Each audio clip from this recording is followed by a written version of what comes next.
Sup, Scrubs? Your eyes do not deceive you. After that last playthrough I did, I had a weird hankering to play through the game on hard, or at least start. And this time, I've been waiting for this moment. We're gonna use Reinhardt. Ah yes, there's the man. I felt immediately at home when I picked Reinhardt, because this is the guy that I actually had like nostalgia for, like memories of playing from playing 64. This is another thing I remember, getting slapped and lying face down on the floor. Okay, easy. As soon as I started, the thought occurred to me, like, man, second playthroughs are really nice. Once you kind of know where to go, I think this game actually flows really nicely.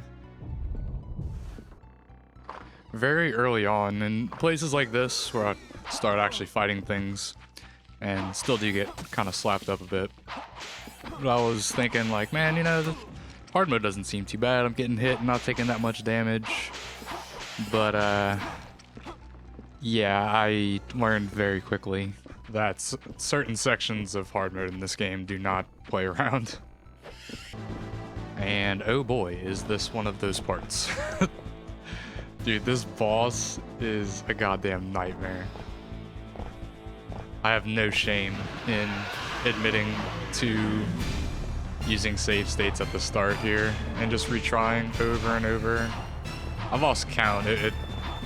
At the end when I was done, I probably restarted maybe 20-ish times. And this attack right here, don't get me wrong, like I wouldn't be surprised if there's a way to like very easily avoid that attack, but dude, I could not figure it out, and I died so much to that stupid tracking on that spit attack. Oh yeah, and then he can just lock you in place with slime and slam dunk you into death. So, very solid first attempt.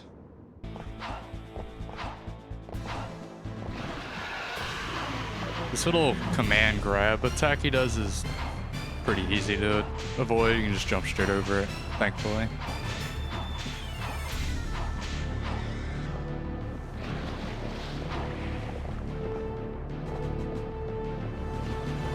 But then the way he tracks you with this water spit is so strict and also awkward. Like, I couldn't really figure it out. I tried. And thinking back on it, rewatching this, if you make it here with like full power-ups, you can probably melt him pretty fast. Because he has like a massive amount of cooldown after his attacks. You have a ton of time to just wail on him. And I'd like you to please appreciate this expert display of gaming. I was playing around seeing if you could like chain like the little back jump thing you can do, and I just failed miserably, and also didn't realize there's a massive gap in the middle of that bridge that can kill you, so that was fantastic knowledge to gain. And I almost get him here, I think. I want y'all to pay attention to how BS this tracking is. I'm thinking, oh, surely you can just start at the edge and just walk a straight line. No way he can catch you. Nope. To be fair though, I would imagine there's somewhere in the starting area where you can get a chicken. I did kind of rush through it because I knew exactly where to go. And if you have even one heal here, like you can tank a hit or two from the water stuff probably. Nice. So my guess was to deal with the water attack. It just, like, the game's probably reading what direction you're holding, and you just have to, like, switch directions at just the right time. I had some success doing that. You can see I kind of save state. This is where I make a save state, because I'm just fed up with redoing it. Just to, like, see if I can figure this attack out. I am really curious. Maybe I'll go like watch some speedruns of this and see. Maybe there's like a super easy way to deal with this. This one that death made me super salty because I actually had him juked. And then at the last second, on his third spit, I like turned back into it and got hit. And then here we just have immediate death. Fantastic. So yeah, eventually we do get it. And we get to happily move on to the forest.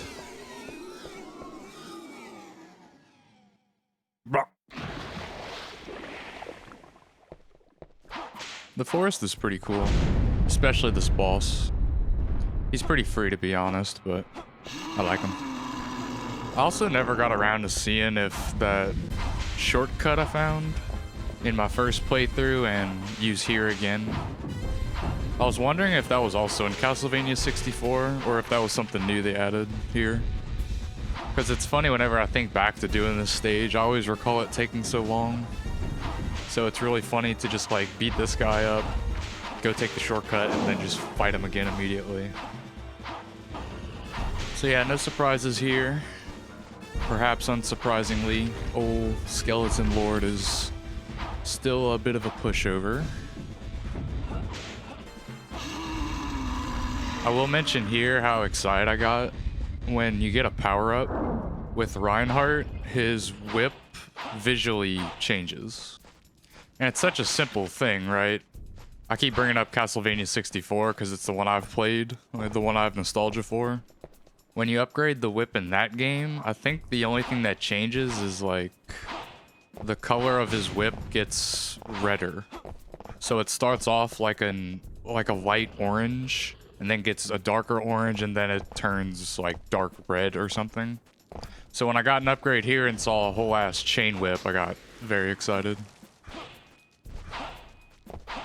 Listen to that sound it makes too. Cha-wang! And then you get the last whip and you basically become God. You get the most brilliant, holiest whip that has ever been wielded. And this is a rare occurrence where I actually get to look like I know what I'm doing. Zeus whip, spam into perfect dodge.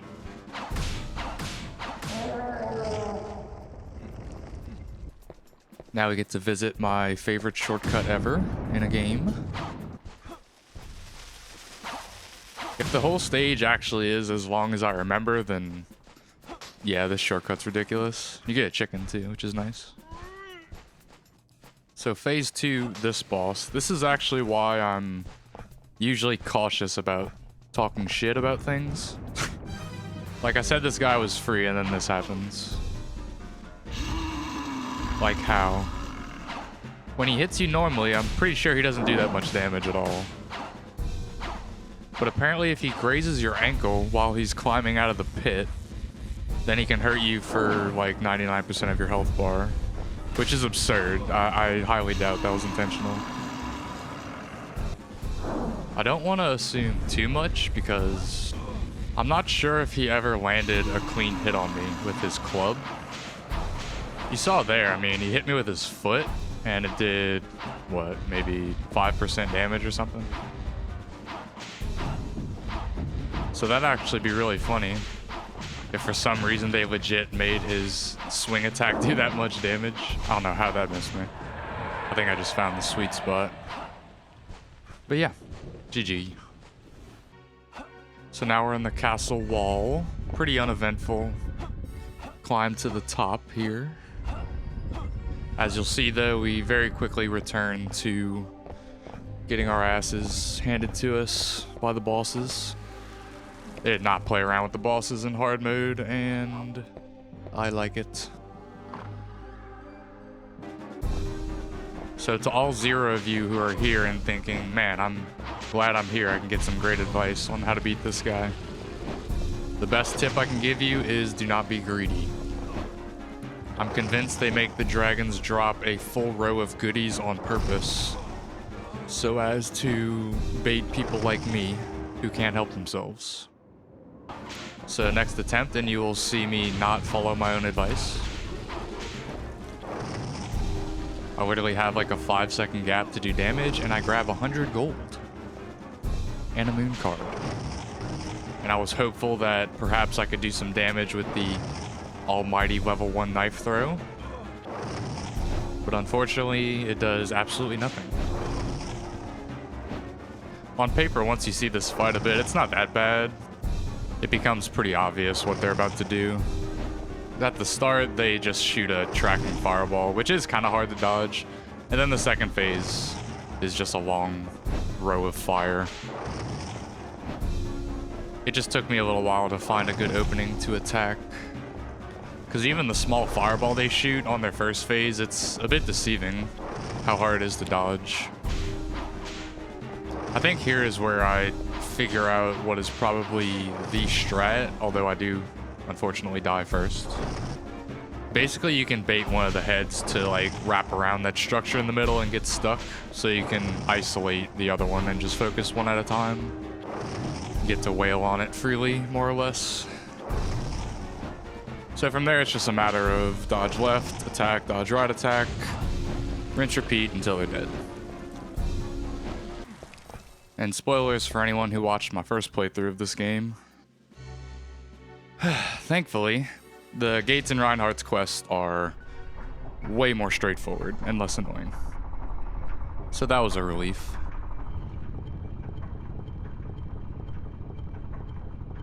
I got stuck doing this part in Cornell's quest for like no reason. It was pretty funny. Kind of annoying though. You don't even have to change the time of day and all that garbage. You just go through unlocked door, get the key, go through the locked door. I definitely appreciate how straightforward it is compared to Cornell. Even though like, it's technically, Cornell's wasn't that complicated, it was just annoying.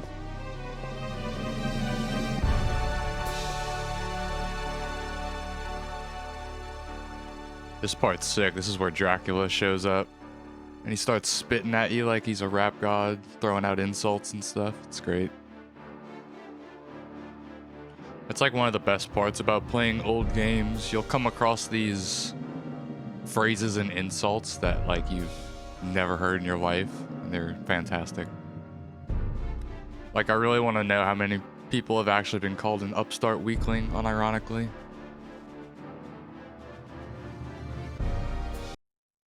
And that's it. After that, you just get to climb back down and leave. It's great. I've definitely appreciated how simple and straightforward Reinhardt's quest has been so far. I do think I like this quest more than Cornell's. Just feels like there's less BS added, and it's more straight to the point, you know? And speaking of to the point, we get to slap these dogs with the whip of Zeus. And I have the holy water. Holy water is just busted. You'll see later as well how good it can be. And this is only level 2 also. Because it'll just straight up win for you. It's so good. I adopted this sick strat of making like a wall with it. It's like a barrier of holy water and they just run into it. And then I do actually upgrade it fully, so now we have level 3 holy water. And good lord, it's so satisfying. Helps also that green is like one of my favorite colors, so you just make this green barrier of death and everything just burns. And then funny enough, when I played up to here with Cornell, I was like, oh yeah, this is the cool secret part where you wait in the little fountain until a certain time of day and then it raises. And you get all these cool goodies, only to find out, like, after 15 minutes of waiting, that you can't actually do that in Cornell's quest. Although you do get up there, it's actually a requirement in Cornell's quest. And now that I'm playing Reinhardt's quest, if I had the patience, I could have done it here, but I was like, no, it's just, I don't care anymore. I wonder if you guessed what I'm gonna open this fight with. Just dead already. And here's moment 5000 where I remembered something cool from forever ago. I was like, dude, it's Charlie frickin' Vincent, man. Probably the single best vampire slayer to ever live in the world of Castlevania. And the level of confidence he has is just absurd. He literally calls Reinhardt like a scrub, basically. It's like, look here, child. You and your god whip have not a chance. Leave this to me. I am Charlie Vincent. I do miss Mary greatly, though. It's sad she's not here. I hope she's okay. And oh yeah, they actually love jump scares in this quest. To be fair to anyone who isn't as bad with scary stuff as I am, this doesn't even count as a jump scare, but to me, yeah, it made me jump. What didn't make me jump, however, is how immediately he dies to holy water. As a shock to no one, probably, at this point. GG. I get this key to the archives from Vincent, and it was very frustrating to get. I think what happens is you have to, like, if you talk to Vincent after your first encounter, he tells you there's a woman who shows up in the rose garden, and you have to, like, go there and wait until a certain time and a cutscene plays out. Then you can come back to Vincent like I just did and get the archives key. The part that sucked is I couldn't for the life of me figure out what time the woman shows up. And I did even look it up, and I think some guides are just straight up wrong. Because I remember some would say she shows up at like dawn, which would make you think, okay, so what, 6 a.m.? And I used some kind of card, I think, and waited till 6 a.m. and nothing happened. So I was like, okay, sick. And then I literally just let my game idle for probably like 10 minutes or something. And I don't know, she randomly showed up at, I think, like 1 in the morning or some garbage. It was, yeah. I was praising this quest earlier, but this is a low point, I think. And speaking of low points, well, maybe not like a low point, but a hard ass point. This maze is a freaking nightmare. The holy water strats come in super clutch, and I was left very curious, how would you actually do this on hard mode without holy water? Bonus points for Reinhardt being so afraid for his life he can't even pick up that money. Rightfully so, because if the two dogs weren't bad enough, they just chase you and stun lock you, as you see. You have to deal with Frankenstein, who I don't think he quite one-shots you. I get hit plenty, we'll see. He probably does, what, like 3/4 of your health with one hit? It's ridiculous. And yeah, this is more or less what I do just to try and survive. You just put fire everywhere, and it stun locks the living crap out of them. Not for that long, though, sadly. You'll see the dogs just recover super fast, immediately run up right behind you, bite your ankle, and paralyze your whole body. And my first attempt ends, as I expected, being paralyzed, throwing that holy water into the bush, and it doing nothing, and then just getting murdered. And it was at that moment I knew I was in for some very enjoyable gaming. And I did make the choice. I didn't want to cheese this too badly. I opted not to make a save state so I could keep my power up. So I am back to the level 1 holy water, but I actually think it's like it doesn't cover as big of an area, but it's still quite strong at what like its main purpose is here. This is where I discover a strat that I think is really cool. So you can kind of loop this. You throw a holy water on the ground, maybe like a few seconds before you anticipate the dogs coming at you, and you run right in front of it, past it like this. And you can like, there's like a delayed sound you can hear where the dogs are trying to chase you and they run into it. So you kind of just periodically baiting them into this fire that apparently they can't see or avoid, and they just get stun locked over and over. As if you're like me, you're just constantly lost and looking for the exit. I appreciated this touch at the end so much. So you finally get the exit. Malice escapes. And you're like, oh, thank God. Copper key, yes. What in God's name is this?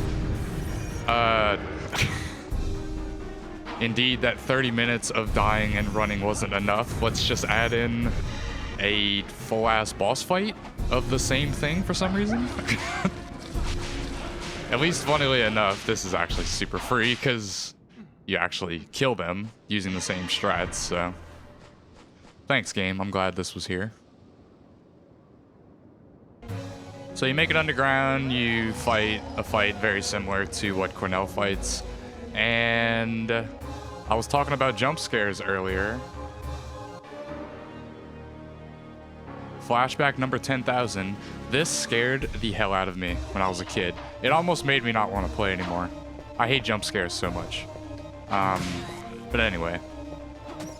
This boss is neat, if not just for the fact that she shows off some crazy acrobatics and flips. Yet another thing I very much appreciate in this game. But yeah, she's pretty free. I mentioned earlier at the start, I think, that all the bosses were insane. Maybe that's not true. I think it's more that it's really hot or cold with the bosses. Some are just absurdly difficult. Like, honestly, just the intro boss took me forever. If you consider running through the maze a boss in itself, that was insane. But others are pretty simple, so... neat balance, I suppose. And we're in Tunnel! I went into this not too excited, honestly, because I remembered it being kind of maze-like and frustrating. There is a section with, like, a big bottomless pit that kind of sucks. That I actually do die to. Besides that, though, I don't think it's too bad. I would like to, at some point, maybe map this area out, because I am pretty sure I skip quite a bit of, like, side paths. Just because, yeah, like I said, I was kind of... As soon as I got in here, I was ready to get out. Neat little cutscene, though. Reinhardt's thinking he got lucky. Found a cute girl in poison water, and oh my God, there's spiders. Spiders that are underwhelming because they just get one shot with a fully upgraded whip. Fantastic. When we reach the trolleys, I get kind of lucky because I did speed through this and just kind of guessed what paths to take. And luckily, or perhaps unluckily, because screw this part, we get to the trolley pretty quickly, which means you're actually kind of close to the end already. Fun pro tip, kill these skulls the instant you're able to. And you will be just fine. And of course, I had to show off the hot speed strat I was testing out with save states. No kidding, I've actually been considering maybe learning the run just to do for fun. I do have an odd fascination with this game, as I've said a few times. So yeah, you can do a cool little jump from corner to corner, kinda. Did it actually only take me 2 tries? That's kind of cool. But anyway. A few more boring fork in the roads later. We come to this boss who surely isn't that difficult. Go for the tried and true holy water spam. I'm melting her. This will be no issue. I'm so excited to see what the next stage is. Let's go.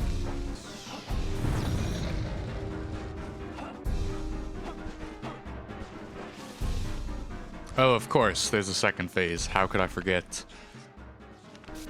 And I immediately remember that she does this command grab into 1080 swing into 90% health or some garbage. And yeah, my mentality shifts pretty quickly from, wow, this is free, to, oh, cool, I'm actually going to be here for a while, aren't I? Yes, I am. So yeah, it's been pretty fun up to this point, honestly. I'm kind of winging it a bit with these playthroughs and videos. I do want to finish this run. I'm actually not sure if I'm going to just do it offline, like with this one, with this part, or if I'm going to stream it, so I guess we'll see.